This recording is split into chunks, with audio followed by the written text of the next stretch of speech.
નમસ્કાર. સાવરકુંડલા ખાતે ગુજરાત સરકારના સેવા સેતુ કાર્યક્રમનો 11મો તબક્કો સફળતાપૂર્વક યોજાયો. આઝાદી કા અમૃત મહોત્સવ અંતર્ગત યોજાયેલા આ કાર્યક્રમમાં નાગરિકોના વિવિધ પ્રશ્નોનું સ્થળ પર જ નિવારણ લાવવામાં આવ્યું. સાવરકુંડલા નગરપાલિકા ખાતે આયોજિત કેમ્પમાં વિવિધ સરકારી વિભાગોને એક જ છત નીચે કાર્યરત રાખવામાં આવ્યા, જેના કારણે લોકોના આવક દાખલા, રેશન કાર્ડ, આધાર અપડેટ, મા કાર્ડ સહિતની અનેક સેવાઓ માટેની અરજીઓનો તાત્કાલિક નિકાલ થયો હતો. આ સેવા સેતુ કેમ્પમાં 700થી વધુ અરજીઓનો હકારાત્મક નિકાલ થતાં સ્થાનિકોમાં સંતોષની લાગણી જોવા મળી. વધુ સમાચાર માટે જોડાયેલા રહો આરપી ગુજરાત ન્યૂઝ, રાજકોટ. મારું નામ સતીશ પાંડે છે. આજે સાવરકુંડલા નગરપાલિકા કચેરીમાં સેવા સેતુ કાર્યક્રમ હતો અને હું અહીં આવ્યો તો આવકનો દાખલા માટે, અને આવકના દાખલાનું ને એ સિવાય મારું બીજું પણ કામ હતું, આધાર કાર્ડ અપડેટ કરવા માટે. તો અહીં આવ્યો પછી ખ્યાલ આવ્યો કે જિલ્લાના તમામ જે કાંઈ સરકારી કચેરીઓમાં જે કામ થાય છે એ બધા જ કામ અહીંયા થતા હતા. એટલે મારું ખાલી 15 મિનિટમાં આવકના દાખલાનું કામ પતી ગયું અને અપડેટ પણ થઈ ગયું છે. એટલે આવા સેવા સેતુના કાર્યક્રમથી અમારી જેવા શહેરીજનોને ખૂબ ફાયદો થાય છે.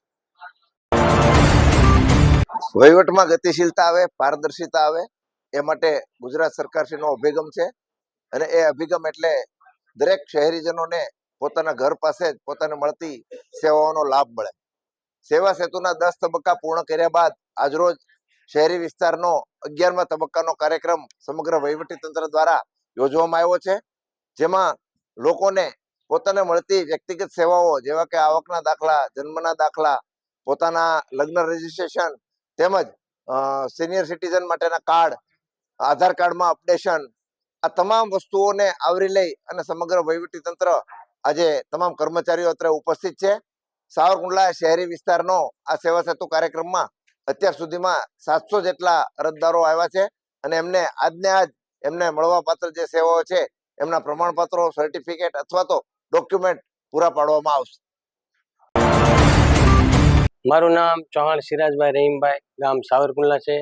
રાજ્ય સરકાર દ્વારા જે સેવા સેતુનો કાર્યક્રમ નગરપાલિકાના માધ્યમથી જે થાય છે એ ખૂબ જ સરાહનીય છે અને ખૂબ જ આશીર્વાદરૂપ છે. એટલા માટે કે રાજ્ય સરકારની જુદી જુદી યોજનાઓ જેવી કે વૃદ્ધ સહાય, વિધવા સહાય, Indira Gandhi old age pension સહાય, વિધવા સહાય, પછી તેમાં આધાર કાર્ડનો નામમાં ફેરફાર, સુધારો, આવકના દાખલા તેમજ જાતિના દાખલા તેમજ બેંક એકાઉન્ટ તેમજ